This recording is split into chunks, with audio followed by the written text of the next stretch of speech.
Going to record this. How is everybody tonight? Welcome, welcome. If we have never met, my name is Tiffany Hinton. I am a certified functional medicine health coach. I've been traveling and I am finally home, and I'm super, super excited to be sharing this information with you tonight. I have notes up here as well, which will be helpful as we get going, so I don't hopefully lose my train of thought. And so let me introduce myself a little bit if we have never met. Again, my name is Tiffany Hinton. I'm out of the Chicagoland area. I'm a certified functional medicine health coach, and I'm super, super passionate about people having a life and a body that they love, finding their health and regaining their health after they've been diagnosed with a chronic illness or an incurable disease, or just finding little hacking, we call it hacking your health, little hacks that you can do at home, lifestyle things that give you more energy, help you decrease inflammation, and become pain-free. I work with food, nutrition, meal planning, coaching, mindset, all of that wonderful stuff. And it's just, if you're watching this on Facebook, I did share it to our Thrive Clean Eating community group, which is our free group. Normally we don't share the webinars there. You actually have to register in order to join the webinar. So special treat for you tonight if you're on Facebook. And make sure to use the chat boxes. I already see, John, that you've commented. Good evening. And I also see here, I am super grateful that you've taken the time, and I want to say congratulations because you made the opportunity tonight for yourself, and you've leveraged that opportunity, and you set the intention and you did it. So congratulations. I see some past clients on here as well as some new names and some new faces, which is super exciting. One of the things that I am super blessed is that I have a husband and a family that truly support everything that I do and the growth of the business, and I couldn't do it without them. So I do want to thank them as well, and they're actually out of the house at the moment, so we have a quiet environment to do some education. So with that being said, I think we're going to jump into the education. I have a lot to go through. I have a lot of resources for you to walk through as well, and some tips and techniques, and I'm all about lifestyle things that you can do to improve. And tonight is all around brain health. So I'm going to share the slides. Give me 1 second. Share that. There we go. And we're going to go into the slides. And we're going to make these bigger, except see where they start. Well, they started at the bottom. Let's go to the top of the slideshow. How about that? Now you get to see it in reverse, and shortly you'll see it in forward. There we go. Brain health. All right, so I introduced myself. And again, if you have any questions, use the chat boxes. I will either get them answered tonight or I will answer them if you're chatting on Facebook later this evening, okay? And I also want you to know to stick around. We have a very special offer for you at the end of the webinar. Do you guys realize Saturday was World Alzheimer's Awareness Day? World Alzheimer's Day was on this past Saturday. And I had commented and posted it on Facebook, and we actually had Brenda Dempsey put a comment out there that it's also a huge problem in the UK. So it's not just something that happens in America. It is a global problem. Hence, there is now a World Day. So first of all, what is the brain, right? We all think about our brain as smarts, and we think about it as maybe gray matter in our head, or we think about our brain as being the place that is our computer for our body, right? You guys probably all have different things that you think about when you think about the brain. The brain is an organ that acts as the main control center for our bodies. It's a very complex organ of controls. It has intelligence, and it also has controls for our senses, right? Our 5 senses, like our smell, touch, hearing, sight, and it controls our body movement and behavior, right? So the brain itself weighs approximately 3 pounds, making up 2% of your body weight. And within the last 10 years, we've begun to understand more about the brain than past centuries combined. The brain can be divided into 3 sections, including the forebrain at the front of your head, the midbrain, and the hindbrain. And from those, you can probably figure out where the midbrain and the hindbrain are, right? And we're going to take a little bit deeper dive tonight into all 3 of those sections. So we're going to talk about the forebrain, the midbrain, and the hindbrain. And then there's also a right and a left brain. And some people will tell you, oh, you're right-brained, or oh, you're left-brained. And we'll talk some about that as well. And then we're going to talk about ways that you can again, improve your brain health. Okay, so those three sections of the brain. The forebrain in the front of our heads contains the largest and the most developed part of the human brain, and it houses our cerebrium. Oh my goodness. It houses the cerebrium. Now, the other interesting thing is with Alzheimer's, normally the front lobe of the brain is being attacked, okay? Or is the part of the brain that is failing. So that's also happening in the front temporal for most Alzheimer's, okay? So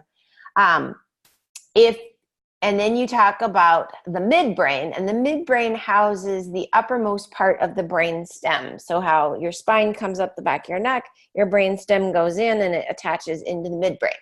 Your hindbrain contains the upper part of the spinal cord, right? Not the stem, but the spinal cord itself, the brain stem, and the tissue called the cerebellum. The cerebellum is in the hindbrain. The cerebrium is in the forebrain.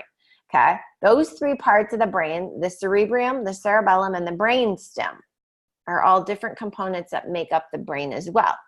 The cerebrium is divided into 4 lobes: your frontal lobe, your parietal lobe, your temporal lobe, and your occipital lobe.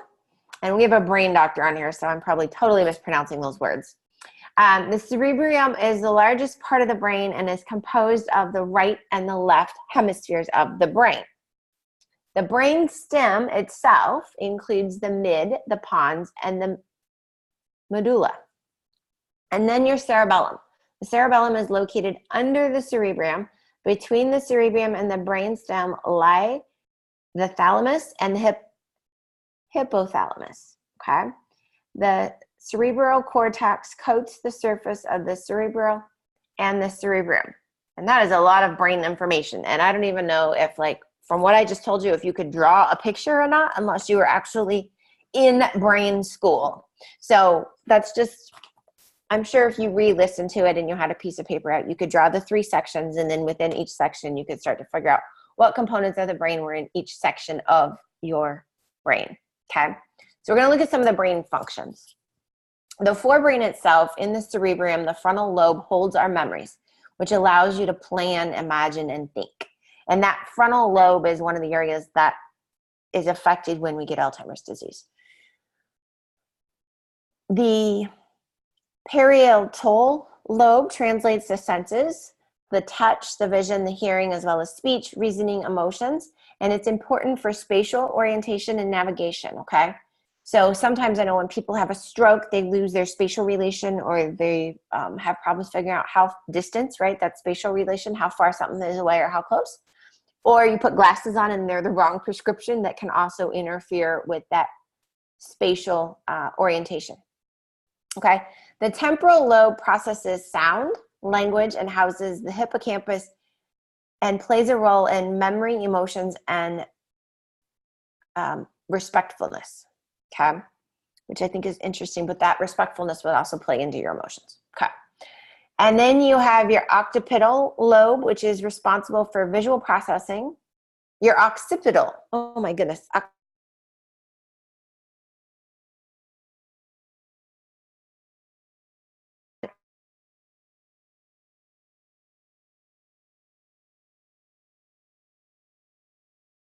information between the brain and the rest. Vagus nerve, all of that stuff is coming up and down and talking, right? Our second gut is in our stomach. And automatically also those functions of breathing, heart rate, body temperature are all controlled in the brain stem in the midbrain. Now, the hindbrain itself coordinates muscle movement, motor control, your posture, whether you're sitting up straight, and your balance. And that is one of the reasons that when your body has an autoimmune response and it's attacking the hindbrain, you're going to end up with Parkinson's disease. And some of the research is now showing us that treatment for Alzheimer's, when it comes to functional medicine treatment using the RECODE methodology, can also work in treating Parkinson's disease, okay? Your thalamus relays your sensors and your motor signals to the cortex and is involved in regulating consciousness, sleep, and alertness. The hypothalamus connects the nervous system to the endocrine system, where the hormones are produced via the pituitary gland. And so for some of us, we are familiar with an ATP, which is our adrenals, the T being thyroid, and P being pituitary gland. And that's like that triangle that makes up your hormone balance for your body and controls your metabolism and a bunch of other stuff, okay? Your cerebral cortex is where most of the information is actually processed in the brain. So if you're going to talk about your computer, it may not be the whole brain, but the computer, the processing unit, right? Like a lot of laptops used to have an Intel processor. You might remember those commercials from TV. That would be your cerebral cortex. Now, let's talk about left.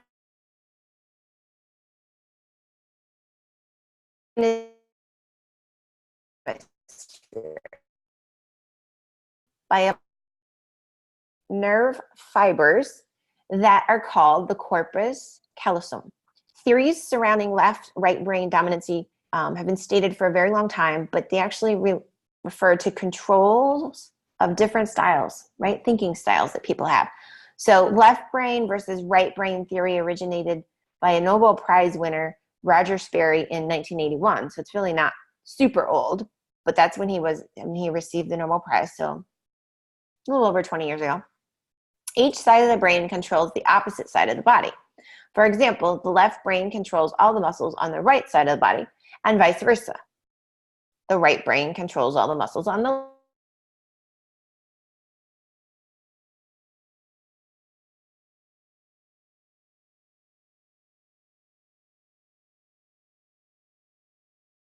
language and logic and critical thinking,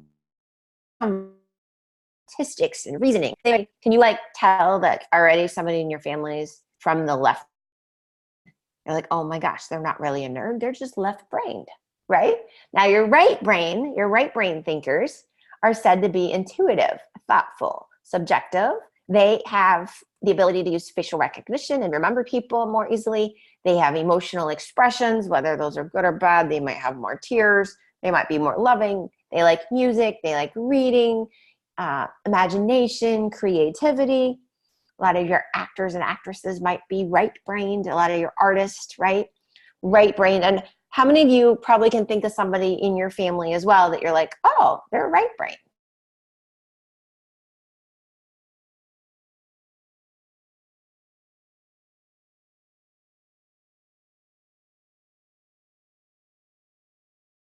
Figure out who is who. When it comes to neurological disorders, this is why brain health is really, really important, because if you don't have a healthy brain, you can end up with neurological disorders. You could end up with dementia, you could end up with Alzheimer's, you can end up with Parkinson's, or any other neurological disease, okay? And our healthy brains function quickly. Healthy brains also function automatically. You don't have to remember to breathe. You don't have to remember for your heart to beat. The healthy brain just does that for you. 1 in 5 people in the US suffers from a neurological disorder, which are diseases of the brain, spine, and nerves which connect them. And so there are neurologists who you would go to for neurological disorders. The National Institute of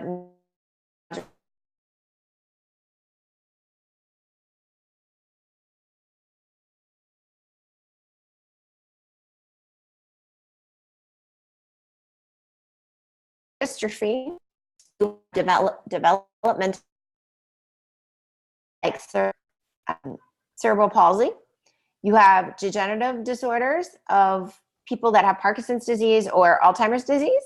You could have metabolic diseases such as Gaucher's disease. Then there is, you could have a stroke, right? Or a vascular dementia where certain parts of your brain are no longer getting blood flow because of either a clot or something else going on. And you could end up with dementia because that part of your brain is just not receiving blood.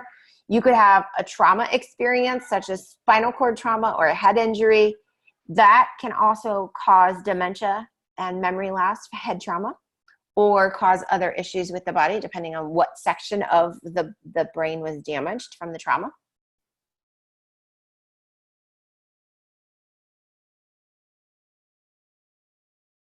And also there AIDS, which is a disease, can cause dementia because it can deteriorate the brain. And then there are some people that end up with brain tumors, whether it's cancerous or non-cancerous. A brain tumor can put pressure on a part of the brain and cause there be neurological problems and disorders happening within the person, okay? So we're gonna take a little bit deeper dive into each of these, not all of them, but some of the neurological disorders so you get a better understanding. So when we talk about dementia, dementia is considered a vascular disease, but it's not specifically a disease, which is very interesting in all its own, okay? So it's generally, dementia is a term to describe the decline of mental ability. Dementia describes a wide range of symptoms. And so many things when it comes to dementia, there's actually there's 5 types of dementia too. There's the Alzheimer's, which is considered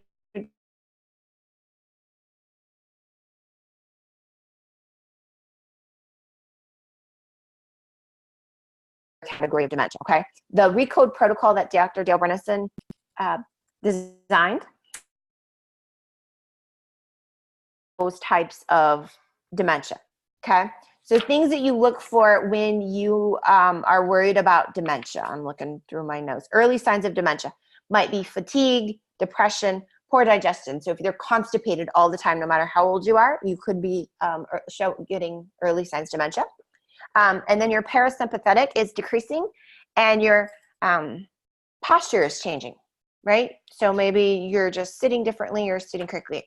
The other things that you might notice yourself are brain fog, memory lapses, depression again, forgetfulness, finding yourself lost when you know where you've been, fatigue, trouble learning something new or trouble remembering something new. You don't recognize familiar faces and you have trouble sleeping, or you're losing your taste or your smell, and you have problems with your balance, okay? So those are all early signs of dementia that you should start seeing a doctor for. And if you need a doctor in Chicago, I can refer you to one. We have a great one that I love referring people to. But you'll want to start to do some of the stuff we're going to discuss to start to reverse those early signs of dementia and to start to get a healthier brain, okay? Dementia can be caused by many things. It can be caused by inflammation. It could be caused by suboptimal nutrients, so you're just deficient. It could be caused from trophic factors, toxins. It could be caused by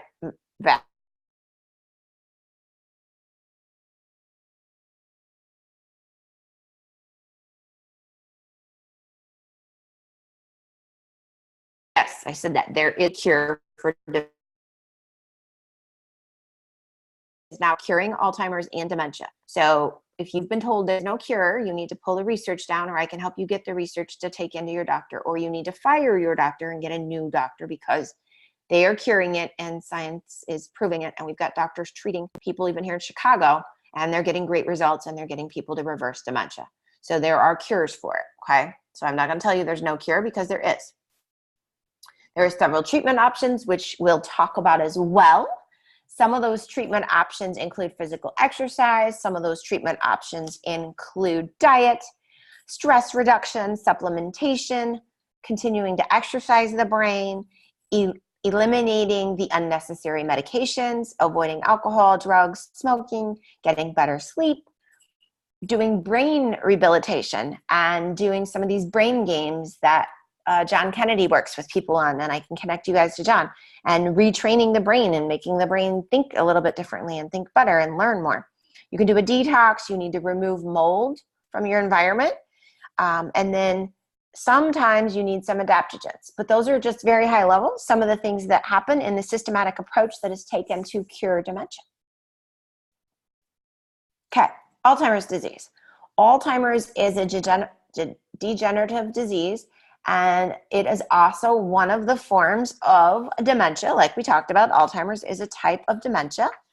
There are different types of Alzheimer's. Alzheimer's, over about 5 million people, 5 million Americans live with Alzheimer's, and 1 in 10 people over the age of 65 has early onset Alzheimer's.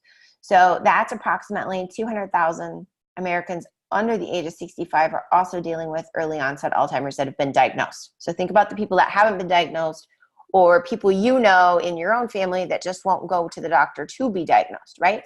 Minor changes in the brain occur long before the symptoms show up. And so those minor changes that occur could be things like the plaques building up, or their amyloid plaques, right? They could also, you could have overconsumption of fat and carbohydrates that are causing you not just to have a heart risk, but also causing Alzheimer's.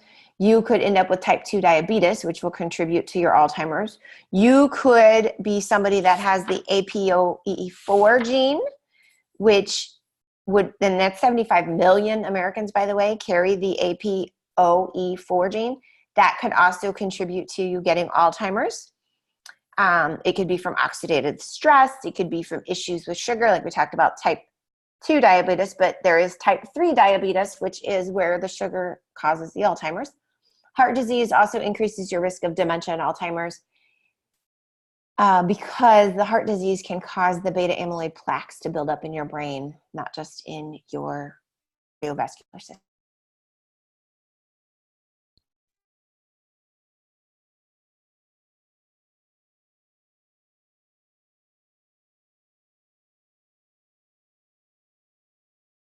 About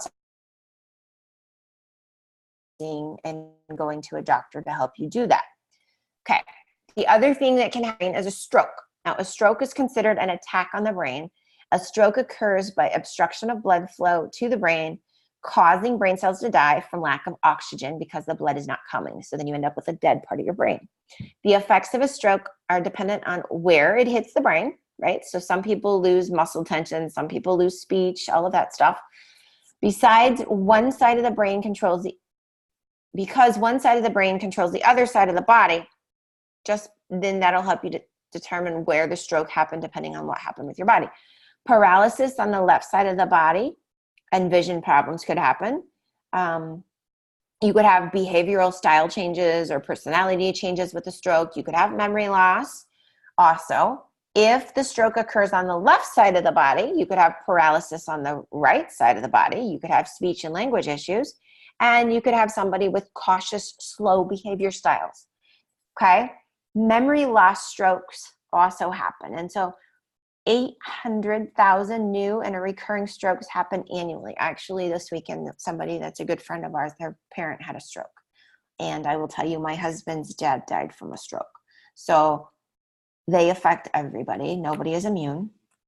Up to 80% of strokes can be prevented, which is alarming to know that, but also alarming that nobody helps us prevent them in a full systematic approach. A lot of times they go to prevent strokes. They tell you to take an aspirin a day, take some meds, but they don't tell you that you should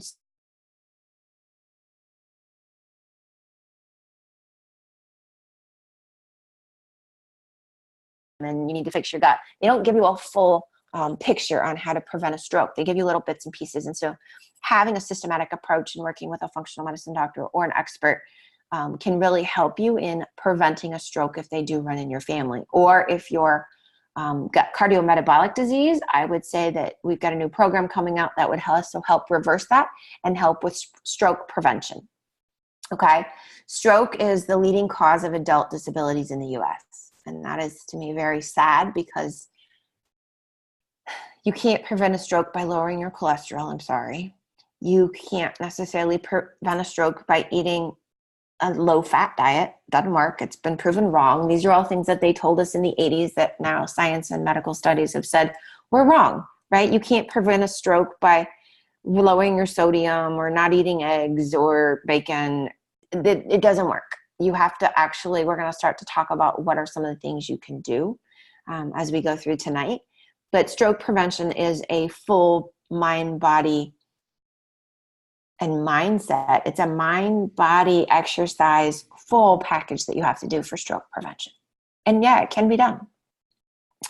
Okay, so if you've got children, I'm going to quickly touch on some suggestions for preventing childhood neurological problems, okay?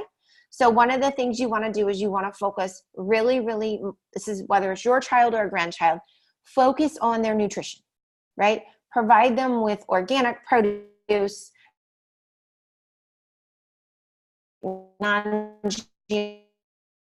sure that to help detox their body and remove those toxins and keep their kidneys and liver functioning really well. Avoid heavily processed foods, trans fats, high sugars, artificial sweeteners. You need to take all that out of their diet as much as possible. With our family, we look for food that is 5 grams of sugar or less. We're on the maple syrup instead of processed sugar. We're using honey, local honey that's organic instead of processed sugar. And our kids are eating oatmeal, which is not necessarily heart healthy, but it is fibrous and it is gluten-free and it's organic, non-GMO oatmeal, and I love it. And it helps them stay pooping, which helps with that detoxing process and ridding the body of toxins. You also want to look at, for kids, when you're talking about nutrition, 5 colors of food, 5 natural occurring colors of food per meal, right? So ensuring their vegetables, their fruits, their proteins all have different color ranges, so they're getting more nutrients and more phytonutrients that are needed as well as micronutrients, okay? You want to create a toxin-free environment for those kids using natural cleaners around the house, avoiding bleach and toxic chemicals, avoiding fabrics that have flame retardant, because flame retardant, whether it's in the carpet or their pajamas or on the Christmas tree, kills brain cells, okay? You want to avoid plastic, especially BPA and BPF. It kills brain cells. You want to make sure that you're got a lead filter or you've got your water tested, right? You want to look and use natural sunscreens and get rid of anything that could be exposing their skin to chemicals.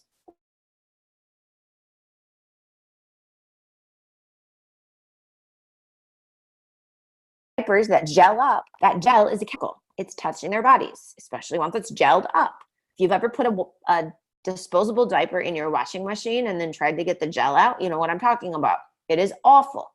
You don't need that toxin getting into the baby, okay? So you really need to think about that. You can use a cloth diaper service. You could get a cloth diapers and wash them yourself. There's a lot of stuff that you could do. You could even potty train early, right? That would be another great way. Okay. Also, look for a dentist that doesn't use fluoride. And I know a lot of you are going to be like, Tiffany, what? Yes, fluoride will cause brain damage. Our kids do not get fluoride treatments. We don't use fluoride toothpaste. You do not need fluoride to prevent cavities. Fluoride is, you can do your research, but fluoride is a toxin. I actually know somebody who died from fluoride poisoning after some dental work, which was very sad, about 2 years ago. And but fluoride is a very big toxin. And so they already put it in water. It's already in our drinking water. You don't need to add more anywhere else in your body. And you actually need to be cleaning it out of your water as much as possible and filtering it out. You want to avoid mercury-containing fillings in kids, okay? And for those of us that are adults and have mercury fillings, we eventually need to have those removed by the dentist, and you need to go in and get a ceramic or a different filling. But when you do that removal, you need to be working with a doctor so that you don't get mercury poisoning, okay? It's very important. And then you want to encourage the kids to do a lot of frequent physical activity, from riding bikes to playing on playgrounds to running around playing tag to swimming, all of those things that kids do.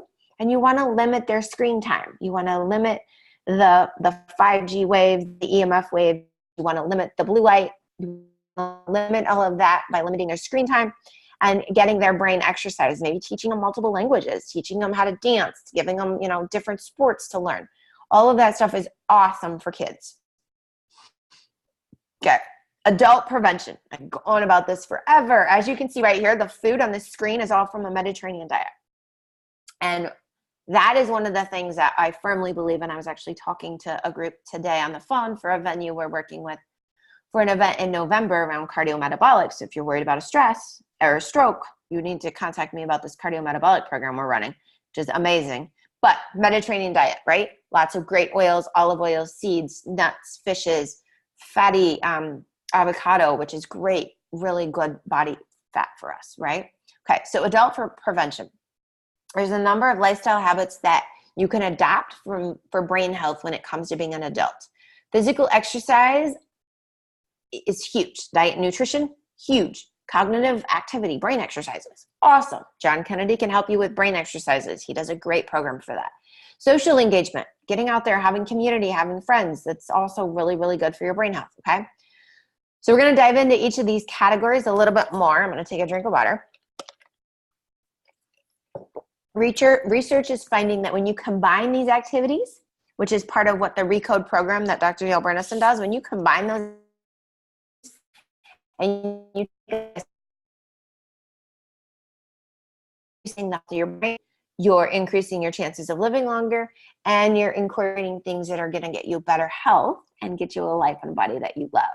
So I love doing all of this. All right, so let's talk about breaking a sweat. When it comes to exercise, you need to do 20 minutes a day of something that allows you to get some physical movement. Cardiovascular exercise to elevate your heart rate just a little bit would be great. Oxygen gets right into your brain. You're feeding your brain. So you can walk with a friend. You could go walk at the mall if it's winter, right? Take a dance class. If you take a dance class for a dance that you don't know, you're exercising your brain and your body at the same time. So that's a double bonus. Win-win right there. Joining an exercise program, going golfing, tennis, swimming, walking your dog, going to the mailbox to get the mail, climbing some stairs, cleaning your house, bike ride, we already mentioned. All of those things would count as physical exercise.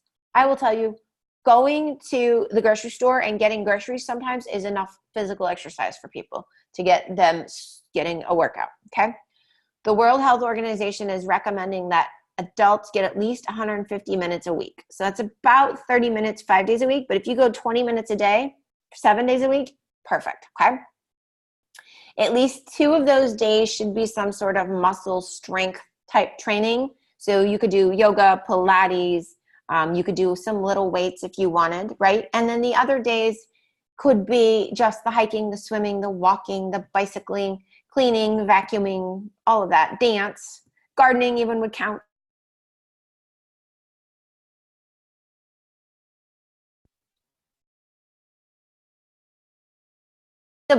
Hitting the books counts because you start to learn new things. You start to exercise the brain. You grow new neuron pathways when you learn new things.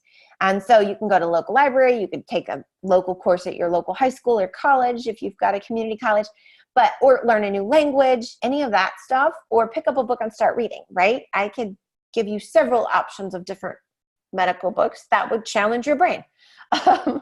But there are endless topics of interest, but you want to look for stuff that you enjoy reading, that you enjoy learning. And then other ways that you can challenge your brain is to learn a new hobby or a new craft, or find a recipe you've never made in a different ethnic type of food group and learn that and learn how to do it. That would create new neuron pathways in your brain. You could take up quilting, you could learn a new song to sing or play something on the piano, which is a different pattern. New neuron pathways, right? When we create those memorizations. Okay. Now, should be pretty straightforward, but you've got to quit the smoking. You just got to quit the smoking. Evidence shows that smoking is increasing the cognitive decline even faster.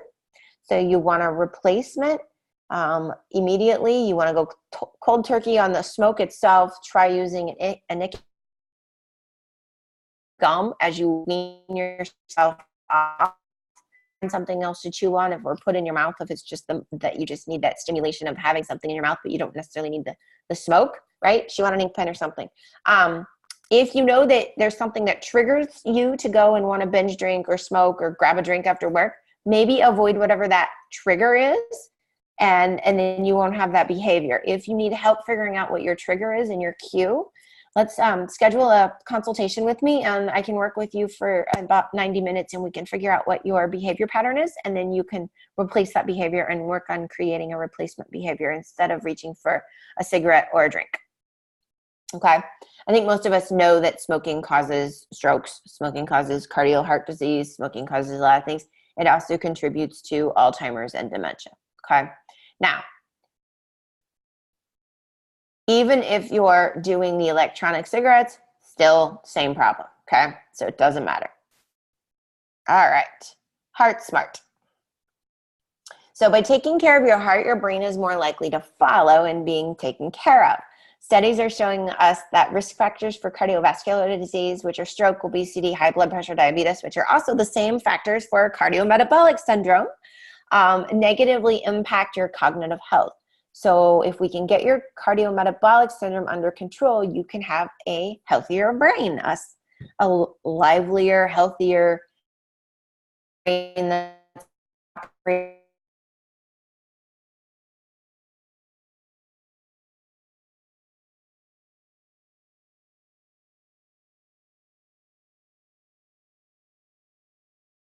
to be within a certain numeric number, okay? That being said, all of that also, like I said, falls under the umbrella of cardiometabolic disease. You don't necessarily want to maintain your blood pressure, your cholesterol, or your blood sugar using pharmaceuticals. We need to do that using diet and exercise, right? And I don't mean like count calories diet. I mean eat super healthy food diet, follow an IFM Mediterranean food plan diet, and then get your 20 minutes of exercise in. Cholesterol is actually good for your brain. So I'm not going to tell you cholesterol is bad. Triglycerides, when they're super high, are bad. But there is cholesterol that you really, really need. Now, the interesting thing about cholesterol is in order for you to understand the cholesterol better, we can do a whole class just on cholesterol, but you need cholesterol that is big, fat, like tennis balls, and not teeny tiny little cholesterols that are sizes of peas. And now you're feeling like, Tiffany, well, how do I know what my cholesterol looks like? They have particle screening test where they take the blood and they measure the sizes of the cholesterols and they come back and they tell you. Now, you want the big ones. It's just like if your artery was a funnel and you had a whole bunch of tennis balls go through the funnel, they would go one at a time, right? Just like a basketball goes through the hoop one at a time. But if all of a sudden you dropped a whole bunch of tiny little peas in the funnel, none of them would go because they would all get stuck together. The same thing will happen in your blood. So, and in your blood vessels. So you want fatter cholesterol. The way you get fatter cholesterol is you eat healthier fats.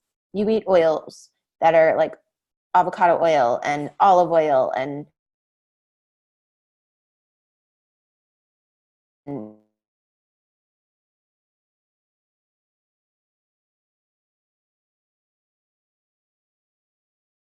veins. Okay. Blood pressure. Your blood pressure has two different numbers, right? You have your systolic number and your diastolic number. Your top and your bottom, right? Your upper number indicates how much pressure your blood is exerting against the walls of your artery. And your lower number indicates how much pressure your blood is exerting against the walls of the artery when the heart is resting in between beats. Now, typically, you want your blood pressure to be about 120 top number, 80 on the bottom number. Now, for different people, that is different because you have patterns, you have ranges. And if your blood pressure is normally lower than that, but that is your normal, and the doctors are okay with it, great. If your blood pressure is in the 130s over 85 and your doctors are okay with that, awesome. But you do want to keep check of that blood pressure. All right, safety first. So injuries to the brain can result in cognitive decline, right? We talked about traumatic injuries, killing of brain cells. So you want to wear your seatbelt. If you're riding a bike, I know we all grew up in the 1980s and the 1970s and we didn't wear a helmet. You probably want to wear a helmet nowadays. Our kids wear helmets, even though sometimes I'm like, I don't know why, but it makes sense. You don't want a brain injury, especially there's a little girl from church who fell off a golf cart. Nobody was going super fast. It was just a freak accident. They were barely moving, and she has a brain injury now. And it is really sad, and there's a big prayer group for her, and it's an ongoing thing. But it's another reason why, even if you're just on a bicycle and it's a tiny little fall, wear the helmet. You should be working on stretching before and after exercises, right? Doing low impact stretching, making sure you have your synovial fluids moving before you start exercising so that you don't hurt any muscles when you're exercising. You're going to want to make sure that you've got your vision checked and you've got the right glasses or contacts so you don't hurt yourself if you trip or if while you're working out, right? And then you want to make sure you've got proper hydration so you don't get dizzy, right? And what is proper hydration? Proper hydration is half your body weight in ounces of water. So 150 pounds, that means you're drinking 75 ounces of water, okay? And then check your home environment for toxins. Check your home environment for things that you really shouldn't, like bug sprays or pest control stuff or bleach or products under your kitchen sink that are expired. You need to get rid of all of that. And speaking of expired, any prescription drugs or over-the-counter medications that have expired, the chemicals change over time. They change with temperature, they change with time, they change with air. Throw them away, like safely and securely, but throw them away, okay? So get all of that out. Another big one is nail polish. I went to a new breathable nail polish that's free of 13 toxins because I chew on my nails. I eat, my nail polish could flake off and I could ingest it. Things to think about, okay, when it comes to safety. All right, sleep. If you're not getting enough sleep, it can cause not just insomnia and sleep apnea, but it can cause dementia. It can cause Alzheimer's. It can cause other brain issues to happen. So you're going to want to change those sleeping habits so you're getting better sleep. And what does that mean? Sleeping habits. It means you're going to bed without your cell phone. It means you're maybe turning off your Wi-Fi so there's no EMF while you're sleeping. It means that you're going to bed even if you're not tired at the exact same time every night. It means that if you've got chronic pain or low back pain, that you're seeing a chiropractor to get it figured out, and you're finding a pillow or a mattress that works for you and your body, okay? Avoiding the phone at night. We talked about shutting your computer off, not watching television when you're trying to sleep, so maybe only having a radio in your room and not a TV. Incorporating some yoga or bedtime stretches or even a nighttime meditation. For some people, taking a warm bath and some Epsom salts or taking some magnesium or melatonin, natural melatonin, will help you fall asleep as well and rest well. Ashwagandha is another natural herb that helps people with sleep. Again, work with an expert to figure out exactly how much to take. And then for others, you want to avoid caffeine after like 6 p.m. at night so you can sleep very well. And maybe you want to do like a chamomile tea instead of coffee in the evening, okay? So those are all different ways that can help you catch. I know this is so much content. I get it. That's why we're recording it. That's why there's a replay. Okay, mental health and stress. So studies report an association between depression and increased risk of cognitive decline. Managing your stress symptoms like depression, anxiety, and mental health are super important. Even if you need to see a counselor or a psychologist, there's no taboo there anymore. It's very, very common. Just make the appointments and go. Your physical activity releases the feel-good endorphins. So another reason for you to get your exercise is to help with the mental state. Deep breathing exercises. So breathing in, pausing, breathing out, pausing, slowing your breaths down will lower your cortisol levels. Yoga combined movements with deep breathing will not only relieve stress, it can relieve pain, and it can be restorative for you. So it's like a triple winner there, right? And it'll help you with brain regeneration as well, especially and balance.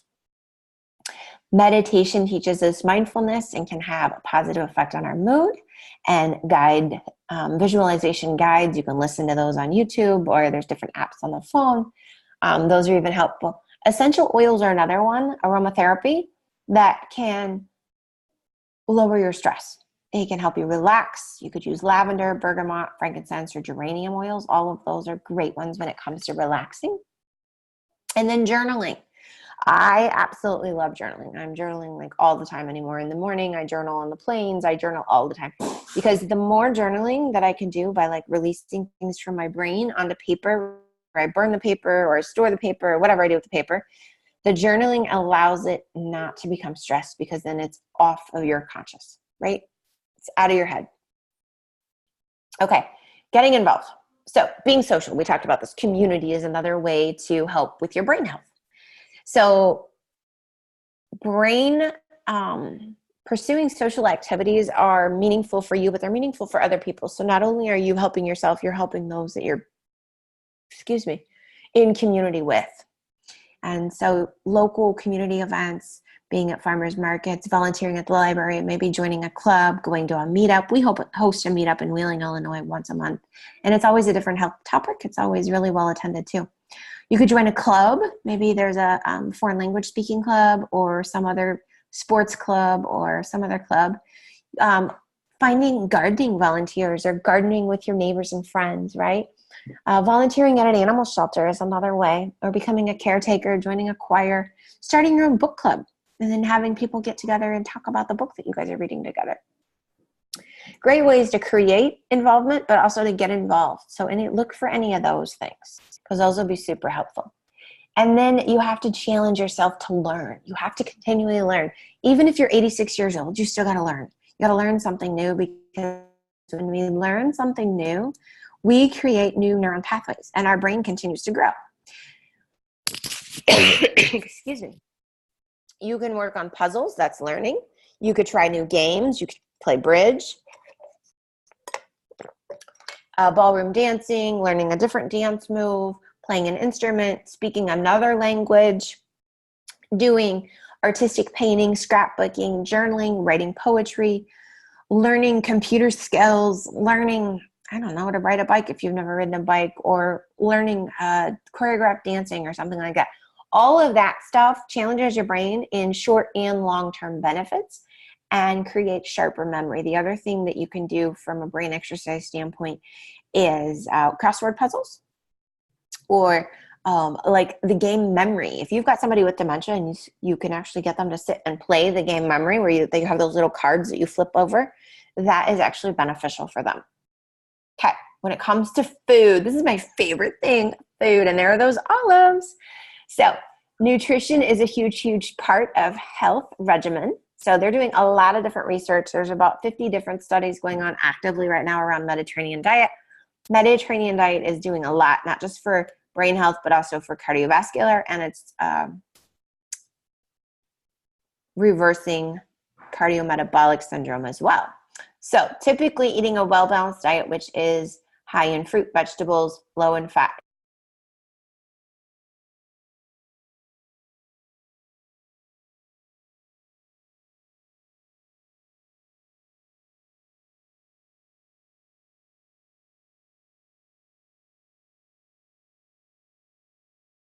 Vegetables, you want to do 25% fruit, 25% proteins, nuts, seeds, oils, and fats. So what is on a Mediterranean diet? Lots of fish, lots of green vegetables, lots of legumes and beans, and feta cheese is still there, goat cheese is still there, olives, olive oils, all of that stuff. You want to really put focus on the vegetables, the nuts, the seeds, and the proteins, and on the fruit. You want to use olive oils and ghees. You want to reduce the red meat and start eating more fish, not farm-raised fish, ocean-raised fish, right? You want to go ahead and use the sea salts. Those are really good for you. Pink salt is amazing for you. Lately, I have a black salt. I love it. I love the taste. I love how it is for the health. You want to eat salmons and healthy tuna that you can find that doesn't have mercury in it, and sardines and mackerel. Those are awesome, awesome fishes when it comes to brain food, okay? When it comes to supplements, I'm just going to give you a few ideas. I'm not going to say that you have to take them, but there are a few supplements that they are finding that not only provide you with optimal nutrition, but they also can provide you with an improved brain functionality. So you've got that life in the body that you love. One of those is fish oil, so omega-3s, getting more omega-3.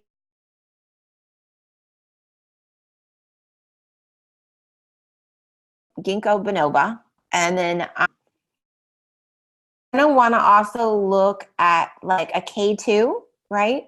And then I would always tell you to look at your vitamin D and your vitamin Bs, okay? And you got to fix the gut. And so fixing a gut might be probiotics, some prebiotics, and an enzyme. Pretty straightforward. You got to fix the gut. That's pretty much all you need. You don't need a multivitamin for brain health.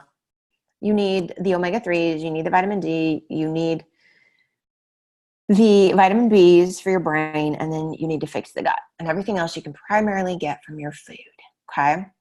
That is a lot of information. I know that. So I do want to say thank you. I am going to go back to the video, though, where you're going to see me and I'll be a talking head because I do want to talk about a few things. I want to talk about what we have for you tonight because you've stayed till the end of this educational segment. I do want to look at the questions that are in the chat from the webinar and get those answered.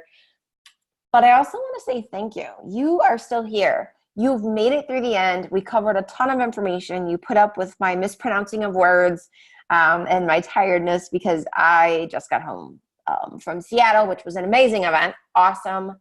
Feel very, very blessed to travel the world and educate. That is one of the things that I absolutely love doing. So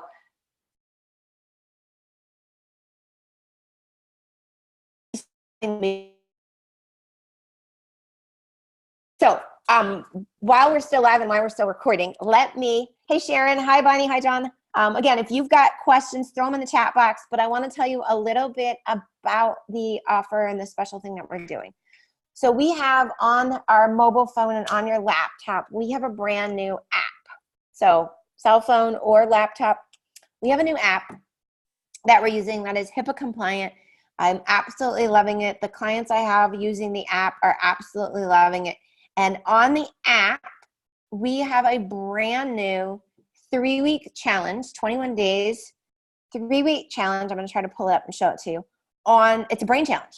The challenge is so you can, it's called Fix Your Brain. It's based on Tom O'Brien's Fix Your Brain book. It's based on, so here's the Fix Your Brain app. It's got modules in here, all this different stuff. You get emails, you get downloadables. So you get a quiz, first of all, to say, how bad is my brain? I want to know my numbers, right? And then you can retake the quiz at the end of the 3 months, or the 3 weeks. Sorry, it's 3 weeks, 21 days. You've got a menu. You've got recipes for all 3 weeks, so you don't have to really give it much thought. You got to Tiffany said to eat Mediterranean. What is that? Tiffany's done it for you. It's all designed. You also get the Mediterranean meal plan and the comprehensive guide from Institute of Functional Medicine. It's included in the app for you for life. You can have that. You can print it. You can download it. You can have it for. And then you have also, we're going to talk about, you get to understand intermittent fasting because you shouldn't eat when you go to bed at night. You should let your body rest and not have to digest food while you're resting. We look at proven ways to address our own brain health. So we go in more depth of what we talked about. We look at things in your bedroom that could be hurting you. We talk about BPA, BPF. There's some exercises and journaling that you get to do and some more videos of me telling you about brain health information. There's a dive into the preventative model, and you get the video from Dr. Dale Brennison's interview that he did with CNN around the RECODE protocol. So you get education from the doctor behind all the cures for Alzheimer's and dementia. Again, we talk about the Mad Hatter, and it's a whole bunch of fun resources. And there's a feed, and there's a chat, and it allows you to chat with each other. It also allows you to chat with me.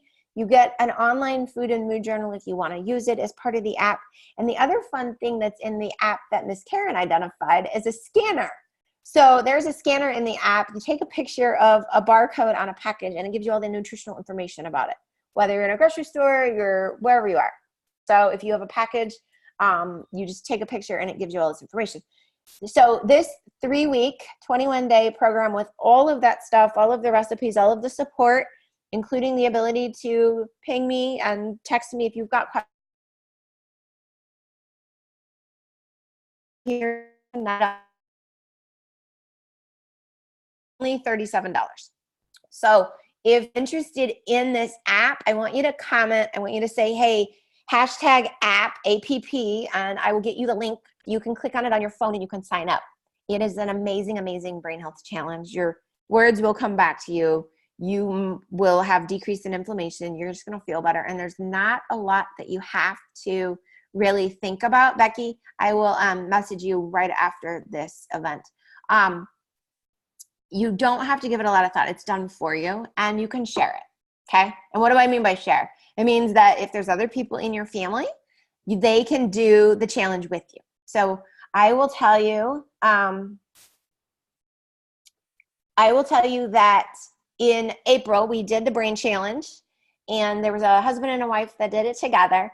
He lost some weight, which was great, but they both enjoyed the food. They both enjoyed the challenge itself, and they really just had a great time doing it. So if you were to buy the app for yourself for the $37, you can share the information and do the challenge with your spouse or a friend, somebody that wants to do it with you, because I will tell you that accountability and having somebody there to support you, like I'll be there to support you, but having somebody that you can touch and feel makes a huge difference. So I would really love to give you this for the $37. So if you're interested, again, hashtag APP for app.